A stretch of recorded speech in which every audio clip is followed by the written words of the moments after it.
everybody. Hi, guys. Well, from steaming hot Salt Lake City, Utah, It's Thank God I'm Atheist. the podcast. I'm Frank. And I'm Dan. And coming up today, well, Mormons and pioneers. And It's our state holiday. it is. It's the holiday where we celebrate the spirit of the Mormons running away to Mexico Fleeing the United States of America. and landing Only here, to wind up in the United States of America. landing in this land of milk and honey. Only So after much. they brought cows and bees. And they did actually bring cows No, and bees. it's true. We are the beehive state, ladies and gentlemen. Flourished. Anyway, we're going to be talking about... Desert bloomed as a rose. Yeah, kind of. They did a good job. They irrigated. We're going to be talking about pioneers. Yeah. And we're going to be talking about specifically some aspects of modern-day Mormonism that have echoes of those pioneer days. Ooh, new pioneers. Yeah. sorry. So stay tuned. All right. That was enticing. Yeah. Ooh. Could your kitchen kill you? Find out at 11. Anyway, There's this shocking reason why it could. that's right. All right. You'll be surprised. What do you got? You got a story? I guess so. Dan, Yes. you're familiar with the Garden of Eden, right? Yeah, I think that's over. That's in Logan, Utah. Is that right? Exactly right. No, it's in Independence, Missouri, right? That's also correct. There's a lot of different. It's really just a metaphor. It's not a real thing, right?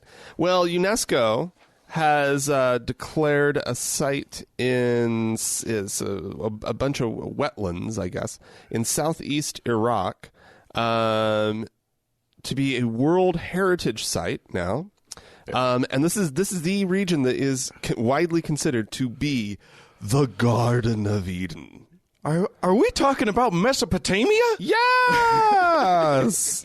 That the confluence of the Tigris and Euphrates rivers. Oh my gosh! There are marshlands where marsh Arabs, that's a thing, have lived for millennia. According Marsh to this article. Arabs. Marsh Arabs. It's like ooh. It paints a picture. Ooh, it's the Middle Eastern marsh Arab. Everyone be quiet to hear its call. If we're very lucky, we might get to see the mating dance of the Middle Eastern marsh Arab. Look at how he fans his plumage. Oh, yeah, indeed. That's very funny. Yes. So, So This is it's the Garden of Eden. That's what they're claiming. absolutely 100% the Garden of Eden. When you see pictures, you could not help but imagine that these marshy wetlands were what we all think of when we think of the Garden of Eden. See, I had this story too. You and I both had this story when we showed up today. When I was looking at it, I was like, yeah, "You're right. It's a swamp. It's a swamp. How is that the Garden of Eden? How can any you can't even walk. You have to be on a boat." Yeah, that sounds lovely. That sounds... And Sounds behold, like Eden to me. Adam rode forth to Eve and said unto her, Well, when they were... paddle over to the tree of life and... Well, but the thing is, there's all these little islands. Yeah. Just little, so they could have been on one of those little islands. You need to... You guys should all go and look up... pictures. Frank showed me earlier a picture of a little village that's in this place. Ahwa. So Ahwah. Which... yeah, I don't know how to pronounce that, but... Ahwa. Agua. It's agua. It's pronounced agua. Because there's lots of it. Yeah. It's amazing because there's these tiny little islands of land.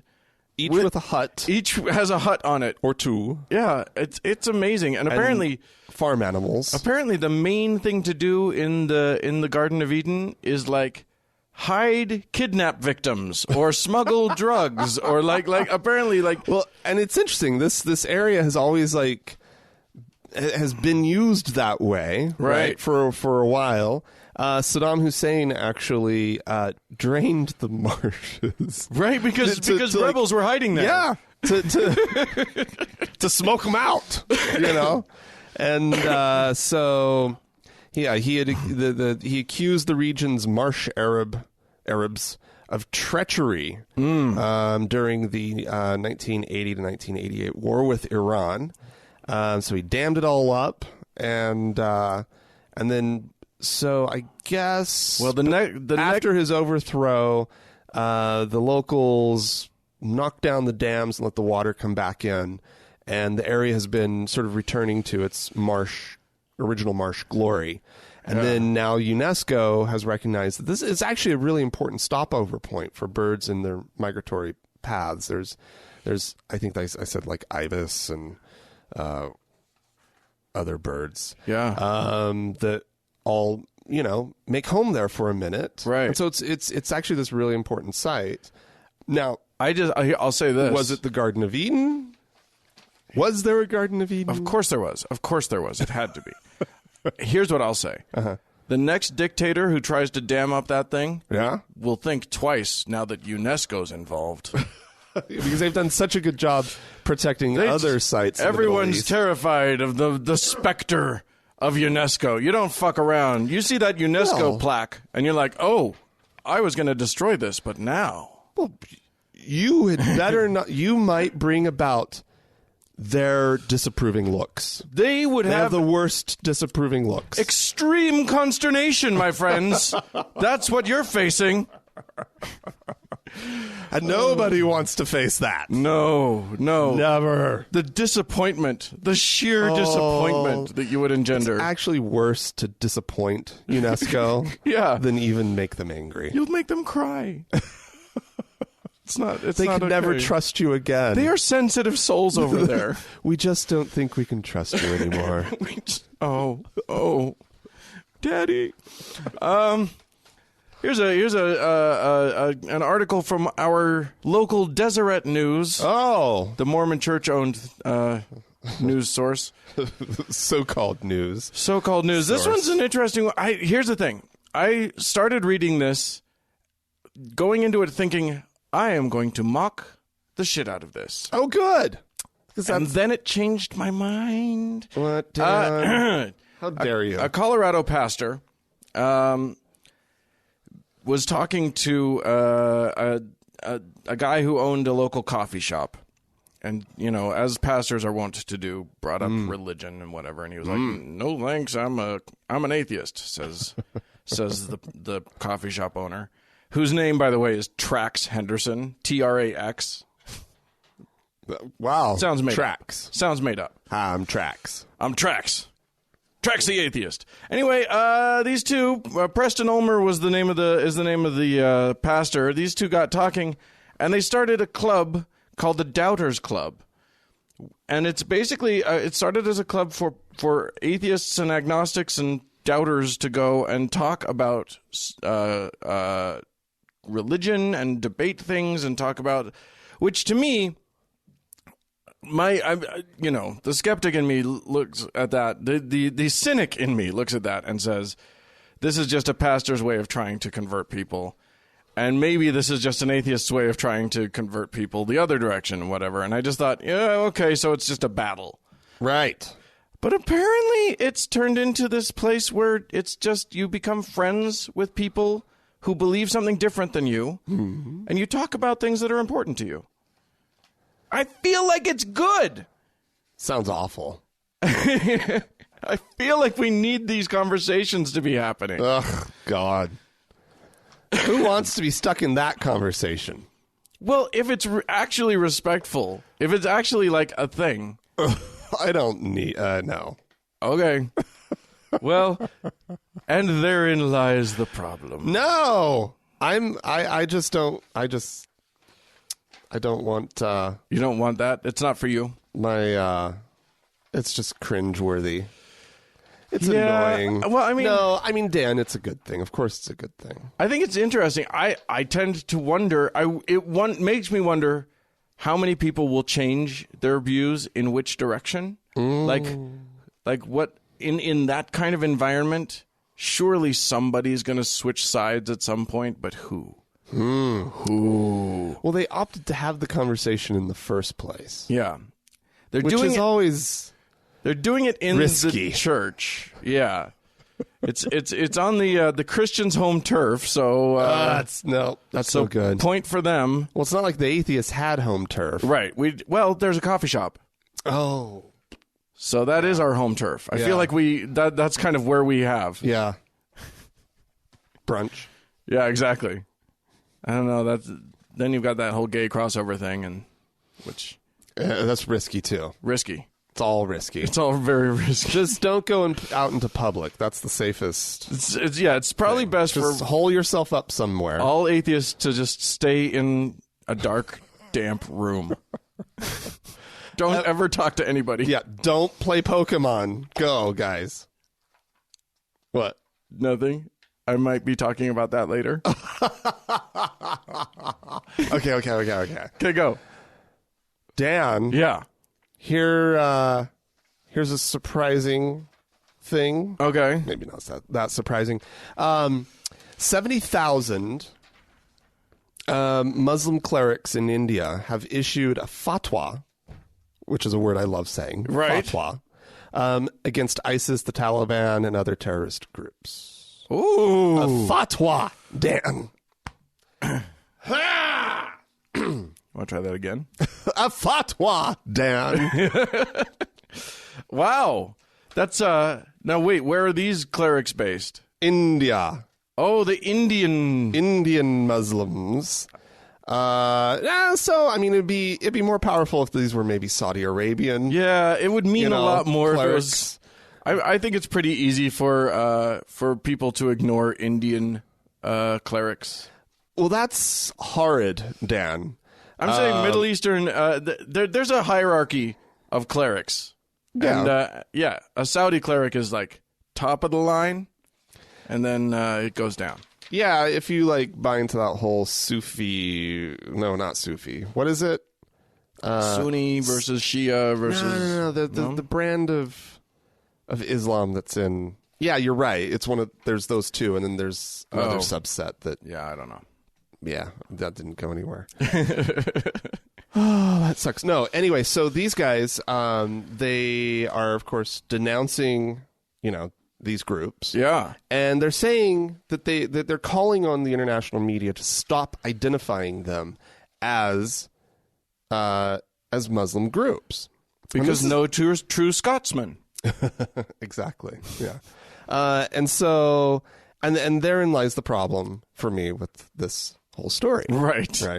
Because I mean, it's one thing that, and we've had this discussion before and it actually is why I was excited to find this headline, right? Because we've had this discussion about this need for Muslims to issue full-throated denunciations of these terrorist groups. Right. But then when they try to say, well, yeah, but they're not even really part of our community. Right. That's the problem. Right. This continues to be the problem. Right.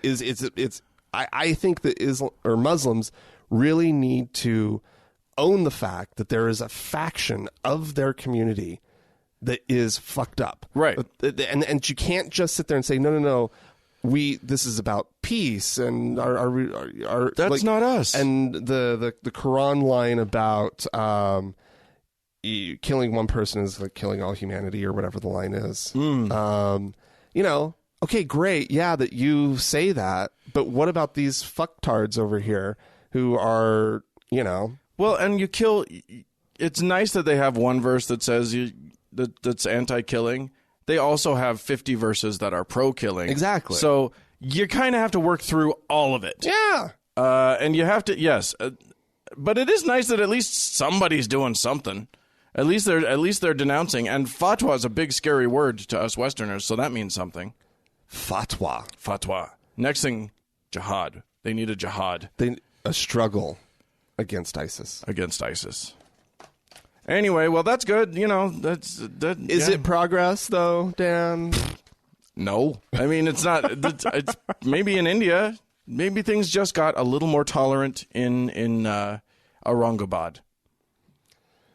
Sure. Wouldn't that be great? Oh, that's what I've been hoping for all these days, all these years, Dan. I stayed in a very Islamic looking hotel in Aurangabad. It was like Islamic looking. It was Arabic architecture. Oh, sort of looked kind of like the Taj Mahal, but different. Oh, so, yeah. Interesting. It was Dan. interesting. Wow, I liked it. Wow. And Aurangabad's a very Islamic portion of India. So it just got safer, is what you're saying? Yeah, because they don't like that. Less likely for terrorist ISIS stuff to show up in Aurangabad. Right, exactly. All right, moving on to another exotic location, Indiana. Illinois. The reason I said Indiana is because, let's see, about 4 years ago, there was a lawsuit in Indiana. You may remember this, over its marriage laws, because people could. This is about who can officiate a wedding, not just officiate, but who can be the what do they call it? A celebrant? No, who can solemnize a wedding? Because there's a difference. Officiating is conducting the ceremony. Solemnizing is signing the paper. Oh, the legal paperwork. And in Illinois currently, there's no way for an atheist to be able to do that, except to sign up, with one of these online ministries or whatever. Fake church of some kind. But that means you have to sort of declare that you're part of a fake church. Now, right. A lot of people don't have a problem with that, but you might. If you want to have like integrity to what you're doing, it may bother you to sign up for a fake church just to do this. So the CFI, the Center for Inquiry, has filed a case just like they did 4 years ago in Indiana to make it legal for a non-religious person to solemnize weddings. At this point, the way that our sort of the culture has gone with these like online churches and everything, right? Right. And people just marrying their friends, and it's no big deal, right? Right. Nothing. Everybody the world has not crumbled around us, right? Because exactly. of this. Like, just have a thing I have to go sign. I read a document. Yeah. I acknowledge what the responsibilities are. Why are we pretending that the state needs more than just signatures of the people participating? Yeah. I mean, witnesses, I don't even understand the need for witnesses. Maybe. It's a legal contract. So, if things go south. So a witness is fine. But like... Yes, he said yes. Yeah, exactly. I was there. They both agreed. They both signed. I was present for all of it. So... But yeah, I mean, it's silly to believe that you need a judge or a pastor to make sure. Are you sure you should be doing this? What about just a notary public? Yeah, exactly. Just go and show your ID. Get out the little stampy thing and exactly. You're married. Yeah, it's so dumb. Colorado, you can just sign the paperwork. You don't even need an officiant. Really? Which is what Andrea and I did. We ran away. That just sounds awful. We eloped. How dare they? I know. They're dismantling godless heathens is what they everything are. that this country has stood for these last, I don't know how long. It's couple decades. The country's falling apart is what we're getting to. Okay, well this is good. Yeah. So atheists go to Colorado or Illinois. Soon. Well, hopefully soon. Indiana. The lawsuit is filed, yeah. Go to Indiana if you have to. How is it here? I don't know. I don't know. I think a Mormon has to marry you. I think it's I didn't lecture you beforehand. Right. It's not legal unless a Mormon bishop has told you about how bad you are. And how this is actually sort of a second-class marriage. Have you been to one of those weddings? Yeah. This is the thing. So just so you know, what we're referencing, kids, is the fact that some Mormons will get married so what will happen is either a Mormon is marrying a non-Mormon or two Mormons who haven't been very good Mormons are getting married. And they don't want to wait until they're good enough to go into the temple and get a proper Mormon wedding. Right. Because a proper Mormon wedding happens in the temple. Yes. And you can't go there unless you're good, squeaky clean. Mainly, you've been paying your tithing. That's But the main thing. But really in the care case about. of Mormon weddings, you can't have been fucking. Yeah, but And if you they're more likely to look at you sideways if you haven't been paying your tithing. well, that's true. But if you've been fucking, they'll make you wait. No, that's true. They'll too. say, Yeah. you can't fuck for 6 months or a year, and you have to wait until that time before you're worthy of going into the temple. No. You have to get your lies straight for a year. Right.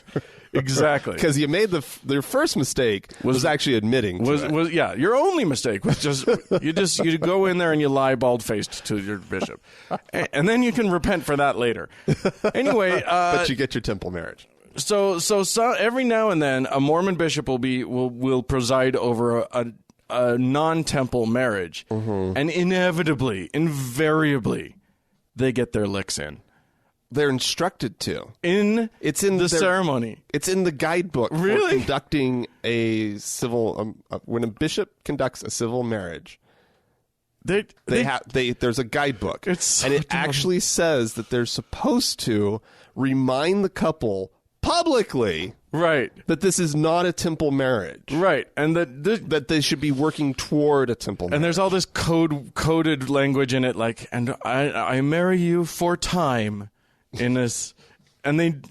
And because what in the temple and they what- say for time and all eternity. right? So there's two brands of marriage in Mormonism. There's for time, which is only until you die, Right. and then there's for time. So in lieu and of all saying eternity, until death do you part, right, they say I marry you for time. right. Pregnant pause, so everybody can imagine So everybody, the lack of right? So and all eternity. So all the Mormons hear the part of the phrase is missing, and then they go on. Ugh. It's passive aggression at its finest, ladies and gentlemen. Mormons are good at it. They're good at it. Dan, Yeah. sometimes I'm all for like freedom of religion, right? Mm-hmm. I think it's great. I think it's important. It's a good thing. Okay. But sometimes I think China's got it figured out. Okay, at least on this topic. Okay. Apparently, there's the G20 summit coming up. And it's going to be hosted in China. All right. And in preparation, in order to create a safe environment for the G20 summit, the Chinese authorities have banned churches. That They'll take any excuse. They'll find any excuse to just hassle the religious in China. for the G20. Well, what are we gonna do? We can't have churches. What if they see them? I don't get it. Like, why? What is their reasoning behind that? Do you have any sense of that? Well, let's see. In order, officials. There's an annual 2-day meeting, of course, blah, blah, blah. And this time, officials have declared a week-long public holiday over the event to reduce congestion, but religious worship has also been barred. Huh. So no worship at the convention. So like No worship in the town, in the in the whole city. So I was avoiding trying to say one of the more difficult Chinese cities' names. Zhejiang. Okay. So that's the capital. I'm sorry, the city of Hangzhou. That's not so hard. It's the capital of the Zhejiang province. Okay. They just want people to be safe, because, religious worship is really, it's dangerous. I mean, we know it's dangerous. Well, you and I see some danger in it. I don't know if they're seeing the same danger or if they're because it seems like they're seeing a very present, clear and present danger. Right. Yeah. So let's see. This is there's Li Guisheng, who's a Christian human rights lawyer, says, I cannot understand why they have done this. Worshipping God has nothing to do with the G20 summit. That's what we're saying as well. It's very interesting. It's more they'll use any excuse because they just shut them up. The system, the party hates it so much, right? And I gotta just hand it to them. It's wonderful. Yeah, very un-American, Franklin. But it's perfectly Chinese. It is quintessentially Chinese, indeed. So well done. Yeah. Well done, China. There you go. Well, all anybody's been talking about over the past week. Pokemon Go, dude. I know. It's much fun. I hear there was a convention that happened too, but Pokemon Go. Yeah. So I even tried playing a little bit. Yeah. It turns out that like you end up meeting people that you don't know, and that's distasteful to me. I don't want to meet people. No. Out in the streets. How weird, Dan. Also, to actually be out in public. Oh, I like being out in public. Interacting with people. I will say this. It's alarming the number of middle-aged men walking around very clearly looking for Pokemon out there. And I did not want to be one of their number. Oh. If I had a friend, I might get my nephews or something and go out with them. Yeah. Because that's fun. That's more fun. I played it while taking my dog for a walk. Oh. Did you get any Pidgeys? Is that what they're called? Pidgey? I don't know. I got a couple things. Yeah, and I went to a site where you spin the thing and get the Pokeballs. Yeah. And, yeah. Well, there's a problem, my friend. No. Yes. Here's the thing. And there's actually something great about this, too. But there are certain places that have asked the game maker to make them Pokemon-free zones. Now, for those who don't know, I have to explain. What you do with this game, you walk around holding your phone.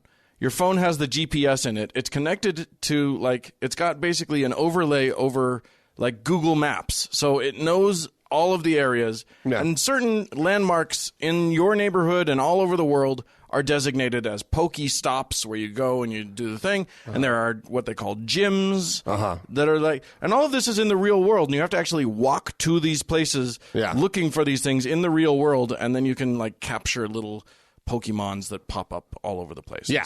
Yeah. While you're out in your little adventures. Right. But you have to be walking around in the real world. You can't just sit at home and play. So that's kind of cool. You know, nerds are getting exercise and all that sort of thing. Sunshine. Yeah. However, maybe not appropriate at Auschwitz.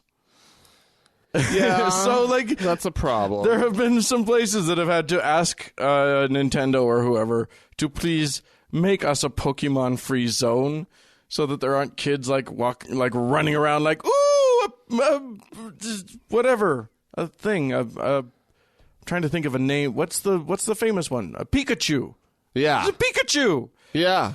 I'm too old for Pokemon. I don't know these Pokemon. I know it wasn't part of my childhood. Right. It was generations after us. Yeah. I remember being annoyed that it existed. And now I'm rather excited. The game's kind of fun. Because going for a walk and playing a game at the same time has a certain allure. Right. There's something and I've been talking to people who are commenting on how they didn't even realize how many kids lived in their neighborhood. Right. Because kids don't go out anymore. Don't go out and play. Yeah. Auschwitz, Arlington National Cemetery has asked to not be a Pokemon place. I will say this. It's very popular apparently in Indonesia, Pokemon Go, in spite of the fact that Saudi Arabia's top clerical body recently renewed a 15-year-old fatwa against Pokemon. What? Wait. Because Pokemon promotes gambling because I guess they fight each other. Okay. And so there's risk involved. And the theory of evolution. Because the Pokemons evolve into bigger and bigger fighters, bigger and better animals. It's a fucking game. It's not even how evolution actually works, but there's a fatwa. So yet in the most Muslim country in the world, or rather the world's largest Muslim population, apparently it's a smash hit. Wow. They do like their electronics. Are the characters covered appropriately in the Muslim world? A wild hijab has appeared. Yeah, I mean, I don't know. All right. There you go. Yeah, I mean, got to catch them all. it's such a phenomenon. It really is. Yeah. I have to admit, I was recently in Nova Scotia. Uh-huh. And caught me some pokies there. Really? Uh-huh. Wow. It wasn't even supposed to have been released in Canada yet, I thought, but Okay. but there they were. Nova Polka. By the way, Pokemon. I just call it Poke Mongo because that's what Okay. the hashtag looks like. Oh. Poke okay. Mongo. Pokemongo. You can use that. That's registered trademark. I just like asking the kids, oh, you got some of them Pokemans? Do you have any Pokemans? Where'd you get them? I'll go get some. Pokemans. Gotta catch them all. All right. All right. Well, Dan. Yeah. Hey, if you have Pokemans that you want to tell us all about, we have one guy in the members only lounge actually posted a thing where he apparently there's a gym that's at a local church. Yeah. And he likes to go and capture the gym and then leave Pokemons there that have not religious names, like God Delusion and stuff. Because you get to name your Pokemon that's guarding your gym. Oh, really? So people are there, like, yeah. So you could do subversive things like that. Got it. Exactly. Go and name your Pokemon Mark of the Beast 666. Jesus hates you. Anyway, if you have good ideas about how to have fun with Pokemon, write to us, podcast@thankgodimatheist.com. Or leave us a voicemail message. The telephone number is 424-666-8442. Yeah, go to the Facebook page, facebook.com/TGIAtheist. And while on Facebook, search for the TGIA Members Only Lounge and request to join. It's a closed group, so you have to ask to be a part of it. Yep. And it that's may true. take a minute. And you have to be patient. You have to be nice and respectful when you get there. Yeah, that's the whole point. All right. We're going to hear some Glenn Beck, people. Glenneth T. Beckerstein. He's talking about his ranch. His ranch. He's Didn't got a even know ranch. He had one. Yep, he's got a ranch, and Beck Acres. strange things are happening. I get a call from the ranch last night, and we have a problem because we had to artificially inseminate a lot of our cows because the bull wasn't doing his job. And that's his only job. Walk around and have sex whenever you want it. There's 50 of them here. Just whatever you want, whichever one you want. Have at it, boy. It's a good life. Right. So, But he wouldn't. that's his job, and he wouldn't. Okay. He did a couple, it was like, so we thought, okay, he must be getting tired. He must be getting old. I don't know. Got a call last night. The neighbor down the street, their bull jumped their fence, going down the street, and jumps my fence in with my bull. Oh, that's a problem because you only have one because they kill each other. Kill each other. You don't put, there's one bull per farm, okay? They've become very close. The two bulls? And they are enjoying each other's company. They're making it? And I believe I said, they're gay bulls? And he said, I don't know if they're going with the times or what. He said, I've never seen, in all my years of doing it, I've never seen this before.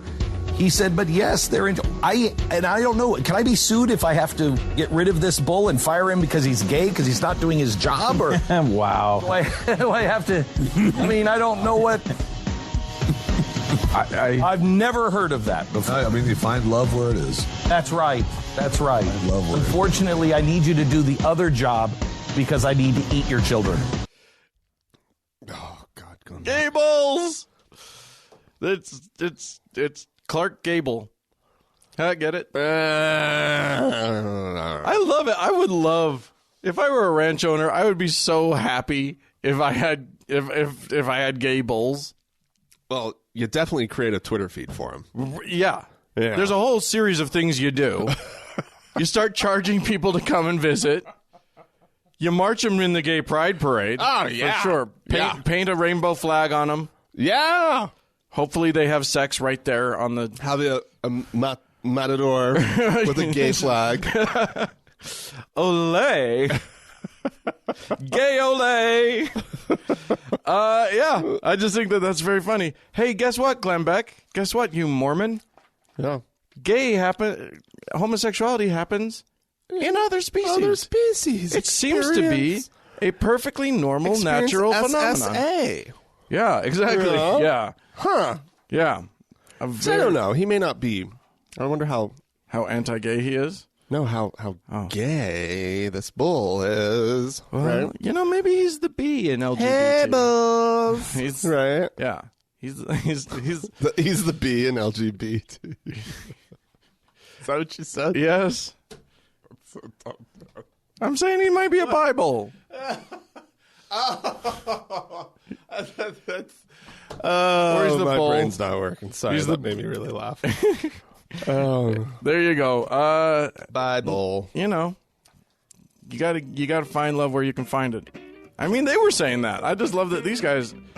I love when, you know, Christian people have to sort of face the reality of life. And it's just like, oh, I don't know what to do. Let's laugh it off. We'll just laugh it off. Who knows?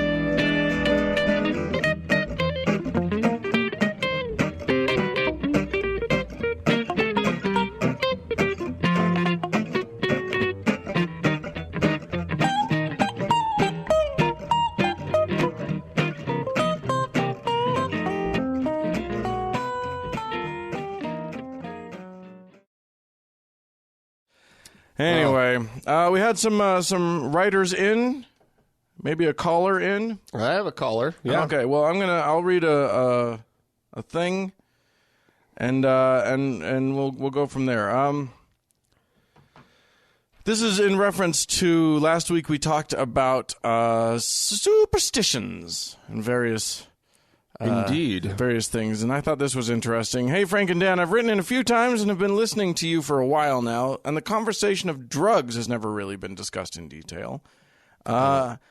I take drugs, majority pot, and very occasionally, once a year maybe, MDMA.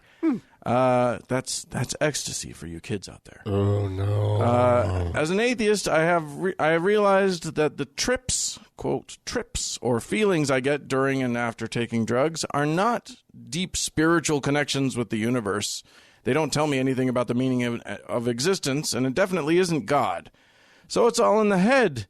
And as an atheist, this is weird. Everyone says that taking drugs brings them closer to a universal higher place, but it's just the brain? This doesn't make me enjoy drugs any less. I take them to numb my disappointment in the world. I've had hallucinations of the devil, Jesus, voices, etc. At the end of the trip, I'm thinking, wow, the brain is crazy, and wow, religion is really ingrained in me.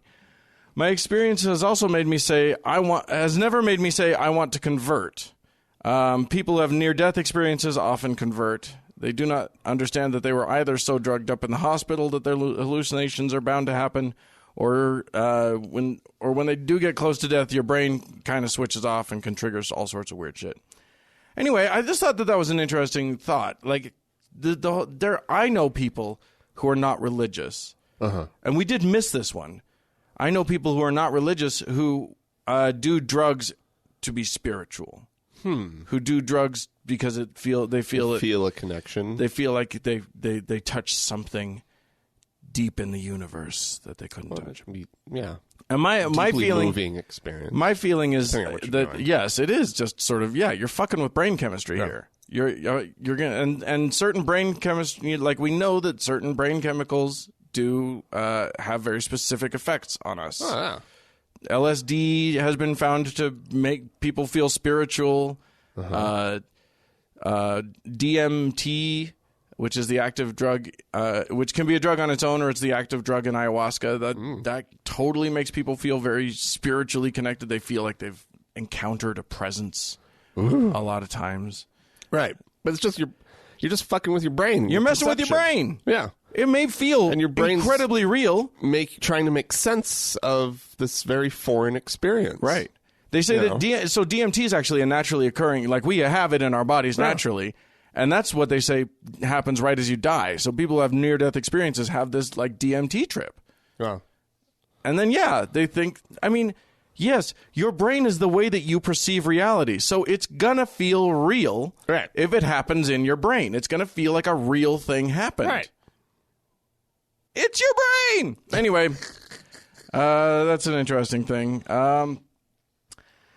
Do you want to do, why don't we do the voicemail? Yeah, we can listen in on an important question from a myself Hey, Frank and Dan. I have a question.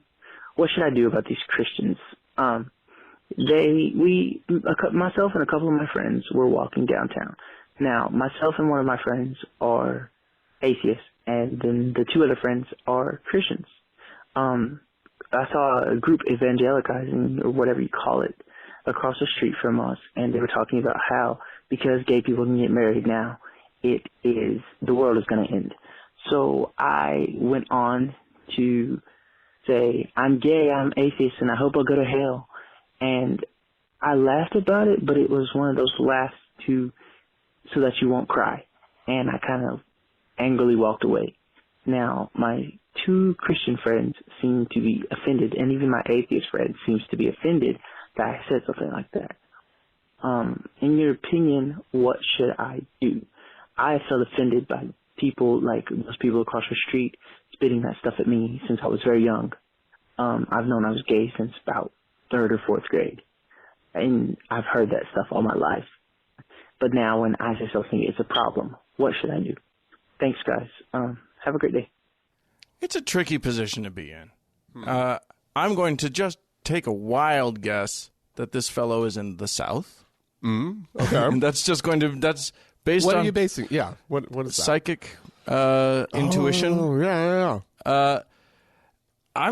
And so it's hard. Like it's tough to be surrounded by people who think you're evil. Yeah. Just for, especially with the gay thing. With the atheist thing, they think you're evil for a choice that you've made. With the gay thing, you haven't even made a choice. Well, they still think it's a choice. They think it's a choice, but you haven't made a choice. Right. You're just you. You're attracted to who you're attracted to. Yeah. If you're a bull, it's the same thing. But so it's tough when people around you are hateful in that way. I have to say, I don't know. You were gay in the South. What? Well, yeah. You weren't openly out gay there when you lived there in Oklahoma, but Oklahoma, yeah. Arguably, you can argue whether it's part of the South, but same situation. Yeah. Being surrounded by religious folks and whatnot. I also the other thing that I had was that I grew up Mormon in a very Bible belty area, rural. So add that onto it. That was not like kind or welcoming to Mormons. Right. And so I kind of cut my teeth on the whole being an outsider thing due to my parents' religion. Right. Actually, ironically. So I feel like I had a lot of the sort of the skills in place. I always approached it from just turn the other cheek sort of perspective of like, it's not worth it to like, yeah, you can like defend yourself, to a certain extent, but at the end of the day, it's better just to like, just walk away. I think it's different with people that you know. Right.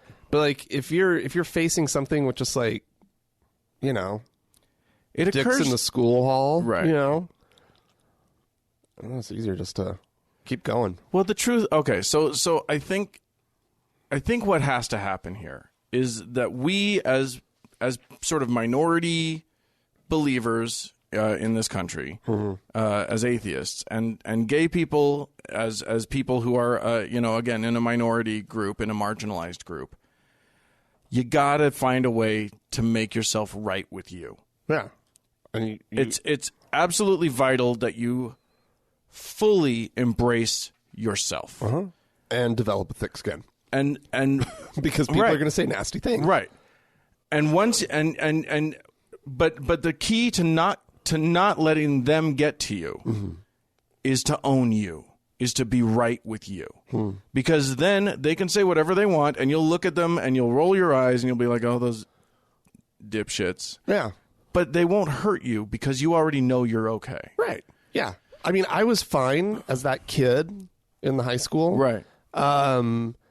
Because I knew that I was going to the celestial kingdom. Right. And that they were not. Right. Yeah. And boy, did I feel so much better. Oh, wow. Gross. That's so disgusting.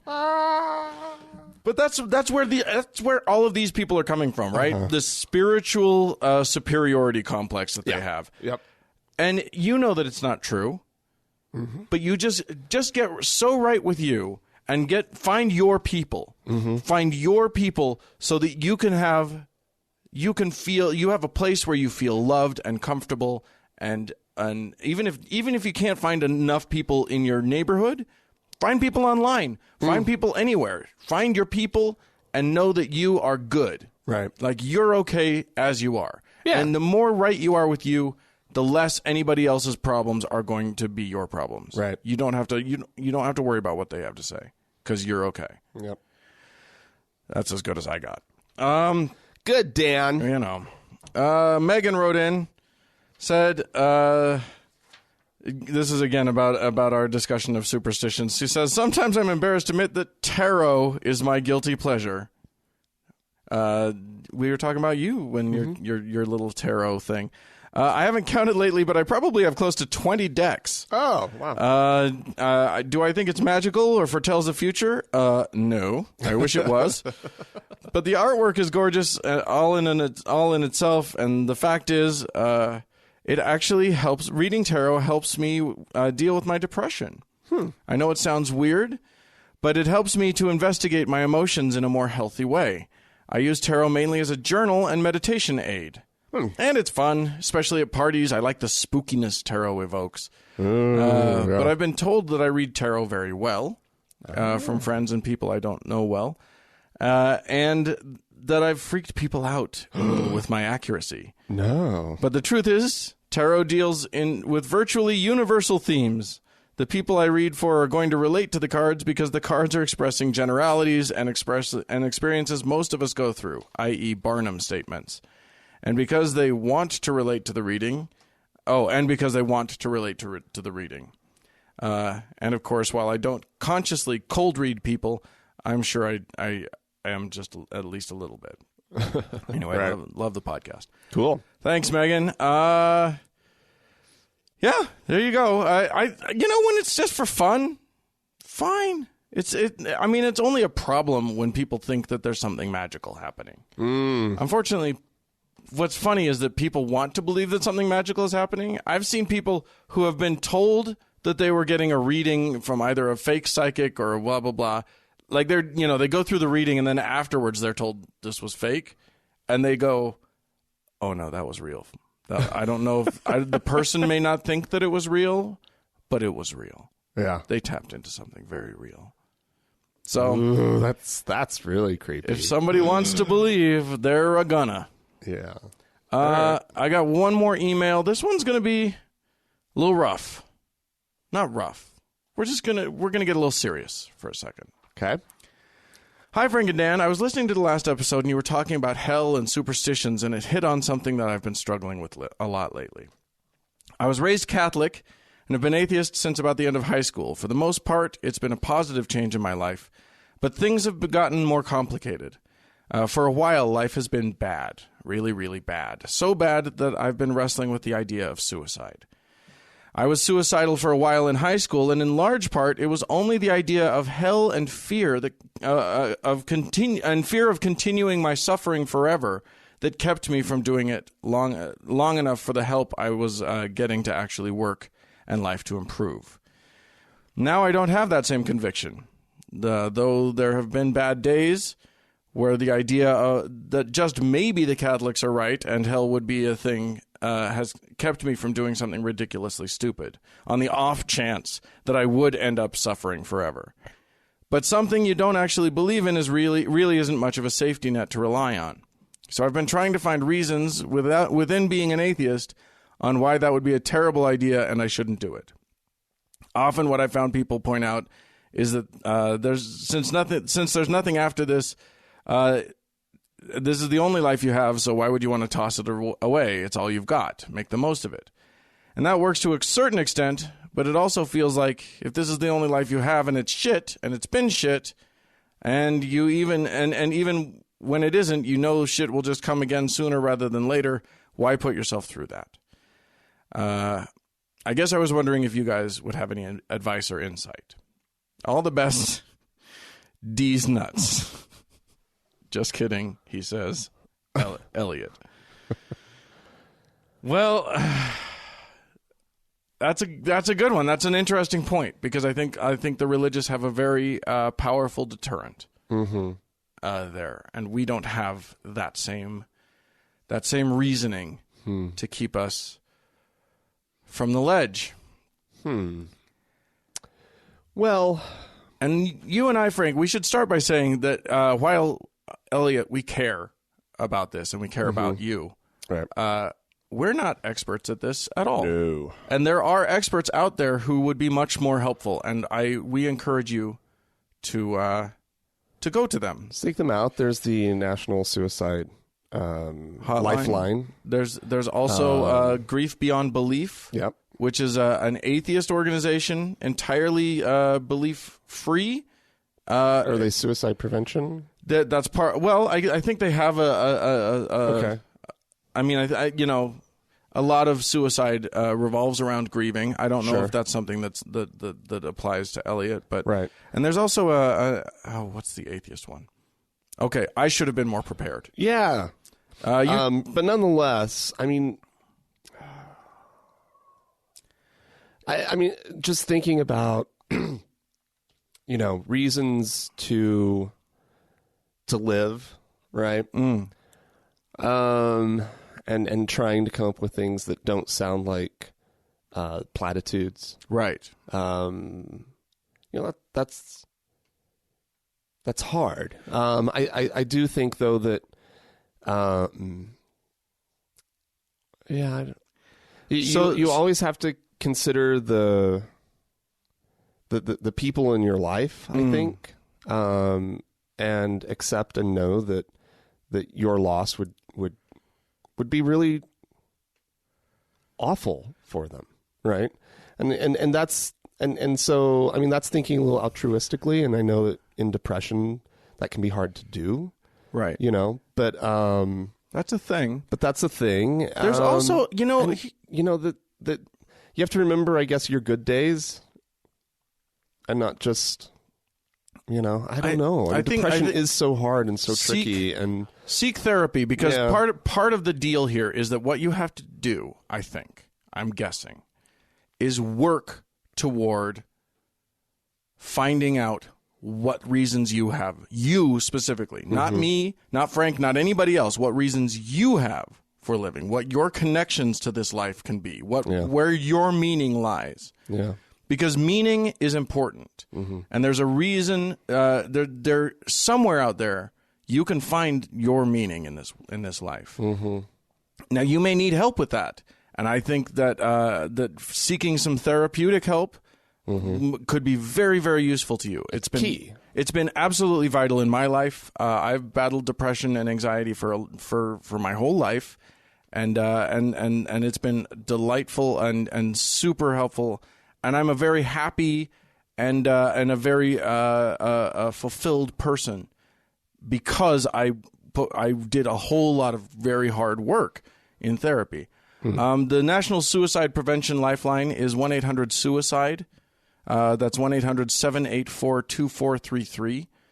And there's also a suicide and crisis hotline which is 1-800-999-9999. If you just dial 800 and then keep dialing nines, you'll get there. And it's about, you just got to find your place in this life. You have, and only you can find it. Yeah. But if everything's shitty, I would say that the atheist way, the skeptical mind way of dealing with that is to explore, is to run some experiments. You might as well, if nothing's working, try some new stuff. Yeah. That's the best we got. I don't have much more than that. Well, I would always wait, give it some time. Right? Don't do anything rash. Right. And try things. I think that's absolutely that's good advice, Dan, I think. I mean, there's a lot of things that have helped a lot of people. It may not work for you, but go out and do some charity work and see if that makes you feel fulfilled. Yeah. Go out, go on a hike. Go join a Peace Corps or some group that will get you out of the country and into a different place. Go. Mm-hmm. You have nothing to lose on this point. Right. You can try anything. Right. It's harder when you're depressed. It's hard to try new stuff because everything feels very oppressive. Right. To try, but you got nothing to lose in trying. Yeah. So I would say try some shit. If if therapy worked for you before, great. If it hasn't worked for you, try a different therapist. Mm. Keep running the experiment. Keep seeing what this life has to offer you. Yeah. All right. That's maybe, yeah. All right. Someday we'll have something useful to say about something. Let's move on. Pie and Beer Day. Well, first we have some people to thank on Patreon. That's right. Sorry. We have two new patrons this week. We have Adrian and Larry. So thank you both. Adrian and Larry, thank you so much. If you what they're doing is they've gone to patreon.com and become patrons of our show. A small amount of money every show, every episode, and it helps us out so tremendously. Thank you guys. Thank you so much. Thank you to everyone who is a patron, and thank you so much to our new patrons. Right. And thank you to all the ones who are hearing this and now thinking about going to thankgodimatheist.com and clicking on the Patreon link and becoming a patron themselves. Yeah. If you like what you hear, support us. So, here in Utah, here we are. Yes. Our state's holiday. Yes. The 24th of July, which I grew up calling it just simply the 24th of July. Right. So there were two holidays in July that were known by their date. Yeah. It's but the 24th. Yep. And both have fireworks. I never knew which was which as a kid. Sometimes bigger fireworks on the 24th. That's right. Sometimes, no, it is a bigger parade. It is a bigger parade. It's true. Yeah. Because we take this whole thing seriously here. Yeah, the Mormons what we're celebrating is when the Mormon pioneers came to this here valley of Salt Lake. Yep. And started their little. Brigham Young stood and gestured, his hand outstretched. No. And said, "This is the place." Nope. Nope. There is a monument of Brigham Young doing just that. At the "This is the place" monument at the mouth of Immigration Canyon. The real story is basically the same. He was actually sick in the back of a wagon, and somebody described it to him, and he said, "Yep, this is the right place." But this place will do. This place will do just fine. The Mormon mythology is that he had seen it in a vision, and that he knew. But who would have envisioned this place? But the truth is that he had scouts, people had already found the place. And they knew where they were going. Oh. So when it was described to him, he was Dan, you're explaining away all the mystery and mystique actually of the settling of this valley, Dan. It was ordained by God because there were no people here when they arrived. Right. Also not true. Also not true. The natives were here, and then there were also like trappers and all sorts of. And there's a couple mines around, weren't there already? I don't know. Small mines. I don't know. But Anyway, they were definitely trappers. You're right about Anyway, the Mormons came here en masse and started settling the place. And, Yeah. and that's what we celebrate every year. that. They did a fine job of it. Indeed, it's a beautiful land. Set up on a fantastic grid system. Yes, You can find anything. It's easy to get around once you learn it. But here, so one of the things I wanted to talk about, a book has come out. I think you and Mark may have covered something about this. Anyway, well, not the book. But the book has come out. It's by a woman named Carol Lynn Pearson. About it's called "The Ghost of Eternal Polygamy." Ugh. Because polygamy is a thing that modern day Mormons struggle with. Well, yeah, because it's officially still in the Doctrine and Covenants. It is. Right? Which is their scripture. Yeah. It is enshrined. The Doctrine and Covenants spells out celestial marriage, Right. And eternal marriage, or the kind of weddings that are performed in the temple, right? Right. We were talking for all eternity. Yeah, we were talking about that. Like this is one of their big draws. As Mormons try and convert you. Yeah. You can be with your family forever. You can come live the principle. You can come live the principle. And that is a reference to big love. Boys get to have as many girls as they want. Yeah. In the afterlife. Yep. Now, here's the thing. Of course, we all know that Mormons used to do it in the current life, in this life, and yes. the fundamentalist sects still do it. Yes. There.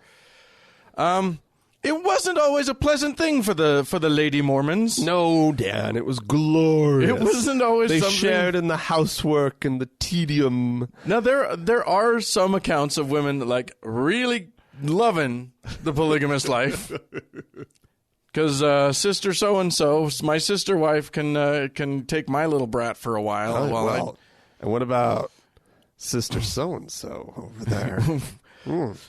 One does wonder if every now and then a couple of them would find hello, some sister loving. But yeah, it's for most of the women who were participating in it, it was an unpleasant thing, a horror. and from most of the women now who are in Mormonism, the thought of sharing their husband is an unpleasant one. A horror. In point of fact, it's terrifying to them. To the point, so it shouldn't matter, right? Because they stopped being polygamists, so it shouldn't matter. Except it's still in the Doctrine and Covenants, and it's still in the afterlife. Yes. So in the afterlife, these men may still have more than one wife. So you've got this eternal family you're building with this man, and then she shows up, whoever she may be. Ooh. So there's these women living with this specter that in the next life they have to share this guy that they are in love with. Well, yeah, there are so many more righteous women who will be in the celestial kingdom than there are righteous men. And so I heard that speculated upon. Right, well. Yeah. Well, and here's the other thing. When a woman, when a Mormon has been married and sealed in the temple, there's this whole weird thing. So the theology is if a Mormon man loses his wife, if she passes away, he, the widower, can then, go on and marry someone else and be sealed to this other woman in the temple. So he is now sealed to two women. Yeah, he's a polygamist in heaven. Right. Russell Nelson, one of their leaders, the president of the Quorum of the 12 Apostles, I think. Who can keep up with all Who was one of the main guys promoting the one man, one woman thing during Prop 8. Right. He was married to two women by their theologically, he was married to two women at that moment. Yes. And when he goes to heaven, he fully expects to have both of them there with him. Yeah. little bit of hypocrisy, theological hypocrisy. Meanwhile, there are all these women who are sort of tying themselves in knots. 85% of Mormon women polled are not okay with this theological concept. Who would be? They are Whoever was. well, yeah. Aside from the men. Here's the thing. I'm as a secular person, as an atheist, I'm not a huge believer in monogamy. I don't give a fuck about monogamy. If you want to be ethically non-monogamous, fine. That's not what we're talking fine. about here. But these women are not choosing that. It is being foisted upon them. Well, but they are Mormon. They are choosing And Mormonism. they are choosing to keep believing. Yeah. So like there are accounts in this new book of like a woman in her 30s who has become a wild hypochondriac because she lives in constant fear that she's going to die young and her husband's going to take another wife. And then eternity of sharing, then she has to share. Guess what, sweetheart? It's going to happen either way. Because it's the principle. Right. That's what celestial marriage is. You could outlive him. It doesn't matter. He's still going to get a bunch of wives in heaven. In heaven. That's how it works. 72 virgins. That's how it works. No, doesn't it take 3 to have like fulfilled the principle? Oh, I don't know. I don't know how that works. I don't know. Anyway, yeah. The sealed widows who have lost their husbands, they're now in this position. They can... So while men who have lost their wives can go ahead and get sealed to another woman, a woman cannot be sealed to any other men. So if she falls in love, her husband dies, she falls in love, she gets this lovely choice. Either A, I stay sealed to my ex-husband, or my husband who is dead, and I just marry this guy for time. Not all eternity. Not all eternity. And in that case, like the current guy that I'm in love with, I have to sort of basically say, see you around to. Like, Right. Like, I basically am just dishonoring this love for my first love. Or I can get, if I really want to, a cancellation of sealing. And boy, it's a crazy rigmarole to go through to get this. Right. To cancel the sealing that she has to her first husband so that she can be sealed to the second husband. Right.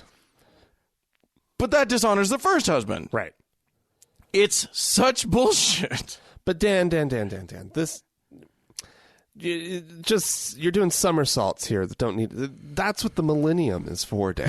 The millennium. The millennium is all about sorting all of this out. Yes. When Mormons feel troubled by this sort of thing, that is what they get. Yeah. That's what the millennium is for. Yeah.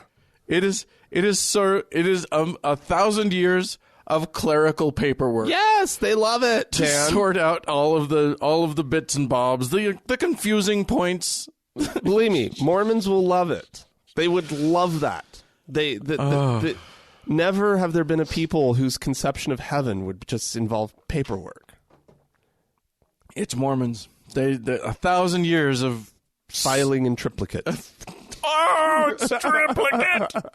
How we love it! Oh my God! It's And those little, little stamps and embossing thingies. Oh, and yeah. They love it. Office supply stores. yeah.